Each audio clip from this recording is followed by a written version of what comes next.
First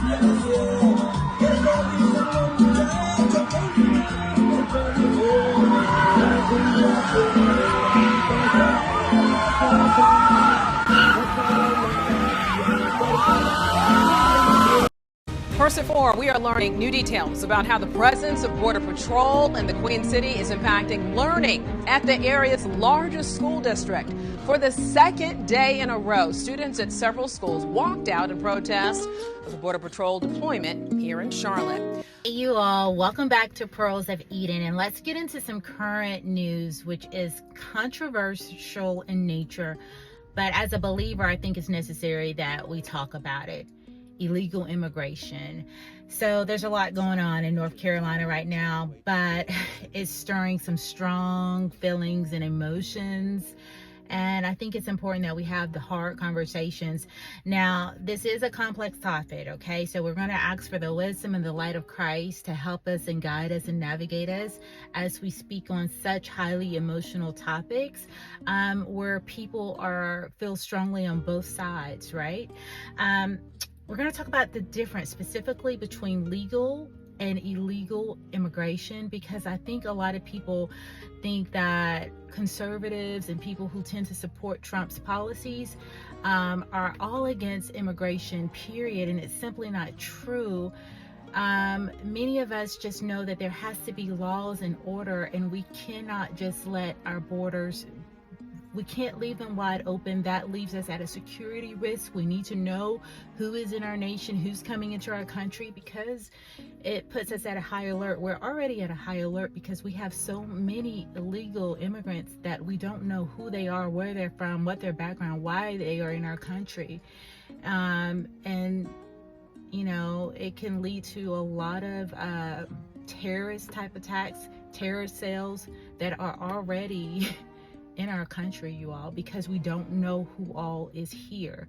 So that's why it's really important that we do have a system of legal immigration, a process that you go through so we can secure our borders and know who is within our walls, right? So anyways, we're going to talk about that. So first, let's explore the topic. It's essential to understand the distinction between legal and illegal immigration. Legal immigration involves individuals who follow established laws and procedures to enter a country, contributing positively to society. On the other hand, illegal immigration occurs when individuals enter or remain in a country without proper authorization. In the United States, illegal immigration, it is classified, you all, as a civil offense, not a criminal offense.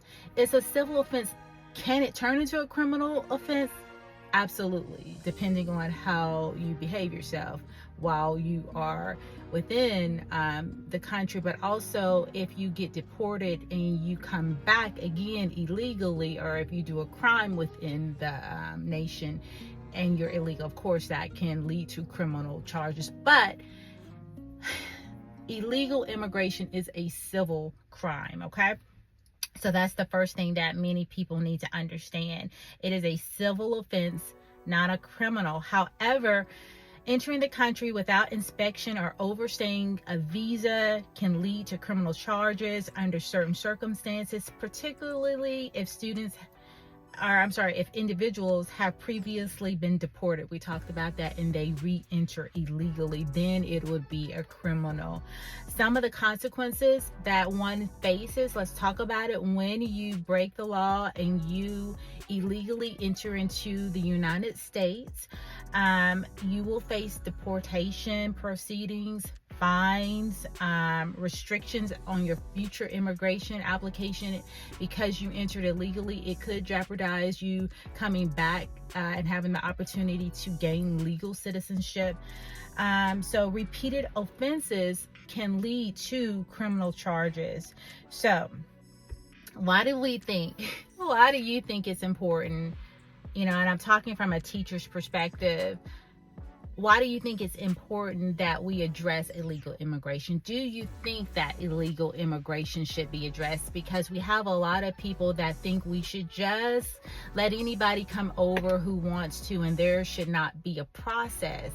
And I believe that there must be a process. There must be rules to a land. We have to have order and law, because if you don't, I feel like you put your nation at jeopardy.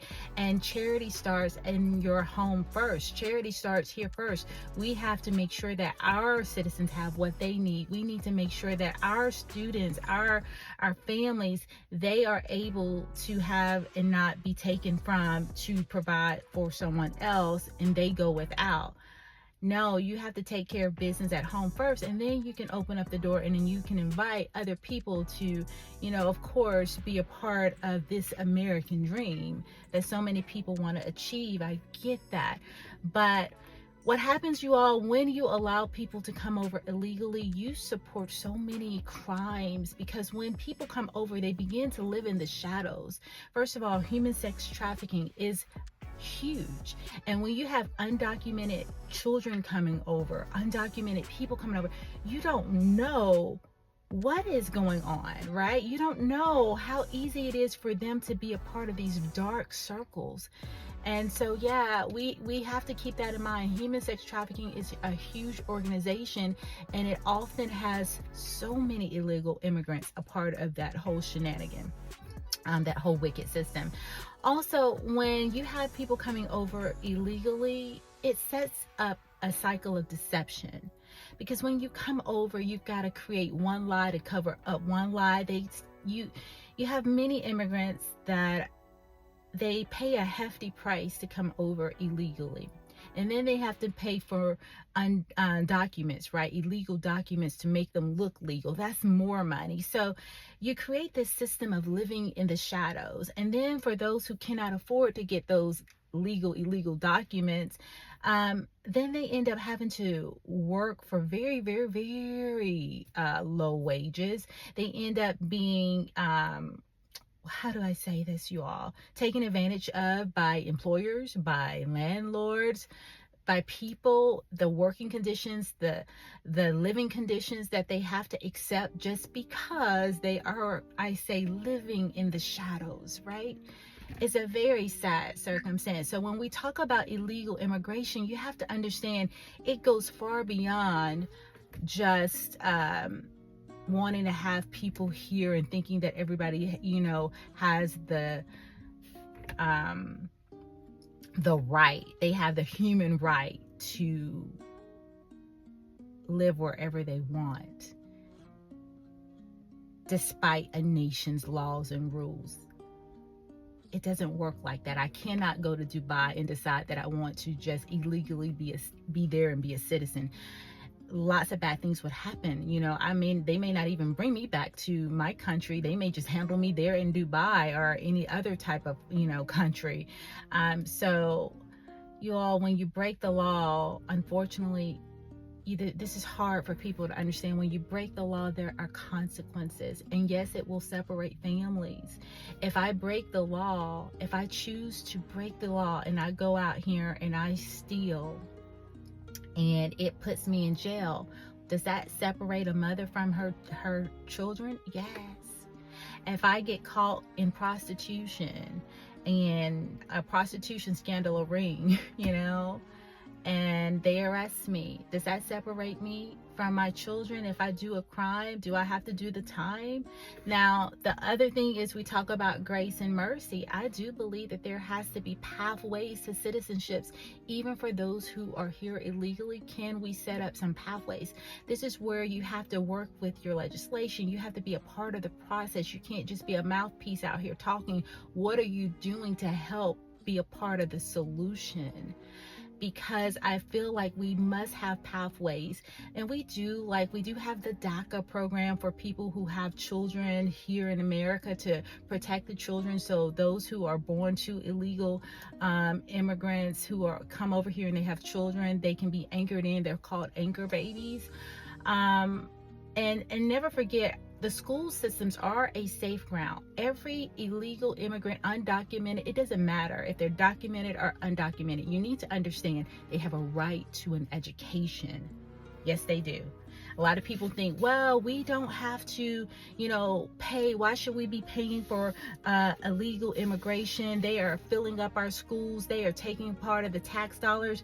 But Plyler versus Doe was established in 1982, and that gives illegal immigrants, children of illegal immigrants, undocumented basically, children have a right to an education. Every child has a right to an education. So children are safe in the schools. Parents, if you're watching this and you happen to be undocumented, your children are safe in the school. They are protected. They have a right to learn. So this is important. So, no matter where you stand, on this conversation, because it's so complex, I think we have to be prepared to come up with solutions.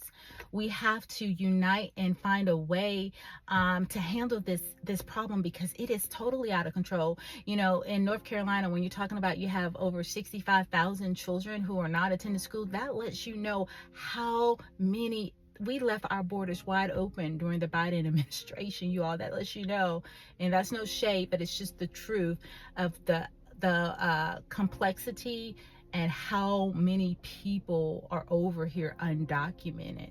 And again, that is a security thing that we've got to figure out, because you all, we don't want another 9/11, okay? We don't want another terror attack. And I keep saying there is a great shaking that is about to happen, you all.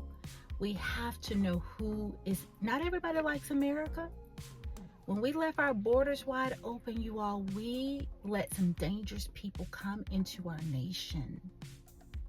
You need to understand that. This is the importance of having a secure border. And thank goodness our borders are secure now, but yes, I understand. My heart goes out to people who are over here. They're living in the shadows, basically. They're trying to survive. They're running away. The ICE shows up to these construction sites and they are taking off, right? Your heart goes out to all of these people, because it's such a complicated situation. But at the end of the day, a lie just begets another lie, and it causes animosity between those who are legal versus those who came over here illegally, because they went through the right process.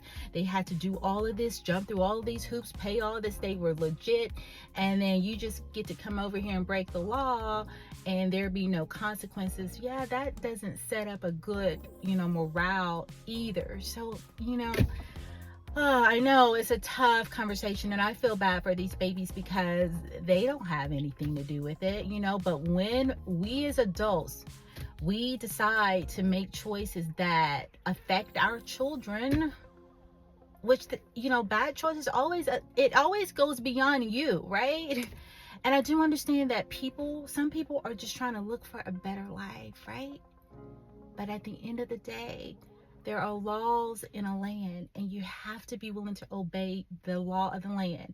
And I do believe that there are ways for us to provide pathways and temporary work visas for those who are here. So my prayer is that, and I'm praying, you all, that the Lord will give President Trump wisdom in how to navigate this situation, because it is a complex one. But prayer changes things. And here's another factor. If you are over here undocumented, the pride that I'm seeing, people are just, representing their flag, and they're like, we got a right to be here, and they're dishonorable. You can't come over into somebody else's property, into somebody else's land, and have an attitude of expectation like, you're gonna give me this, I deserve this. No, that is not an attitude of honor. When you walk into somebody else's home, you show respect. And that's a whole nother topic too, right? Because a lot of what I'm seeing, you all, I don't know, we got a lot of issues. We got a lot of things we need to deal with. We got a lot of things to pray for, right? We got a lot of things that we need solutions for. And prayer is a solution, but also, we have to use wisdom, right? Wisdom is the principal thing. Also, I notice a lot of people have a lot to say, but they're not actionary. Like, you're not doing anything to help the situation. You're not actively being a part of the solution. And I find like people who tend to be more conservative, they are actually giving to illegal immigrants. It's not that they don't have a heart for illegal immigrants. I find that sometimes they are the most active and the most generous about actually will give you the shirt off of their back to help your family. And those who proclaim to be protesting out in the street wouldn't even invite you into their home. There's a lot of hypocrisy going on, you all. But the light of the Lord will reveal all things in time. So do what's right, help who you can, love, that's the most important thing. We do as believers, we love the foreigner, we love the stranger, and we do what we can to be a blessing to everyone we encounter, whether they're legal or illegal. And I think that's the bottom line, right? Show kindness and compassion. We all can do that. No matter where you stand on this topic, you can show compassion. So I know, like I said, this is a very complex topic. I would love to hear your perspective. I always say be respectful, because I'm open to hear what you have to say, but let's use wisdom, let's use compassion, let's use kindness in the way we conversate with one another, because we want to actively listen to one another. We want to be part of the solution, right? And when we bring our minds together, when we bring an attitude, a can-do attitude, we can solve so much together when we unify together. But divided, we fall. So yeah, very complicated thing, you know, when you talk about illegal immigration. And another thing, you know, you see teachers, here's another thing, you all. Teachers are so overwhelmed in their classroom because they are having to teach children who do not speak the language, and they're frustrated and they are overworked, they feel underqualified to deal with the children that they are being responsible to teach and to help them. And so it weighs on the classroom instruction, and that's why you see in America our test scores are in the dumps, right? We have got to make education great again, but that is also a factor because it's impacting, and you have a lot of people pulling their kids out of public education that can afford it. And they're putting their kids in private school, so their kids are not having to deal with all of all of those factors, you all. And it is a factor. Don't let these teachers go on TikTok and they crying and they're like, oh, you know, where is Johnny? He's not in the classroom. These are the same ones that I see complain day in, day out about Johnny, because they don't know how to teach him. And it's a whole, y'all, it's very sad. It's very complex when I tell you this education system and illegal immigration and everything. And my thing is, I just want to help the babies, right? I want to help them. I want them to develop. It's not their fault. And it's so sad because a lot of them are not getting the health care they need because they're not even being, y'all, I could tell you some stories. They're not even being watched the way they need to. A lot of these kids are going home and their parents are just trying to survive, right? In this newfound world. And they're working from sun up to sundown, so they are just there by themselves, and you know that causes a whole other set of issues. I'm telling you, it's like you might be better in your own nation, because by the time they come over here trying to live this American dream, they don't get it. Many of them don't get it. Their children end up being lost into this system. They end up being a part of illegal crimes, and that's another thing people are just not talking about.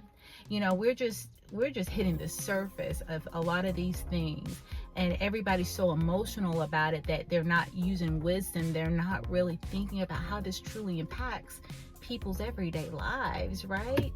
Because they're not in it, they're not seeing it, they're not being a part of what the reality of it truly is. So we got to come up with a solution, right? And I don't know what that is. I'm just wanting to have the conversation, because these are points that I don't often hear people even talk about, right? How once you get over here, living in the shadows, the complexity of that brings on a whole nother set of issues, because you gotta anyways, we're going in circles now, but I look forward to hearing your perspective, and talk to you soon.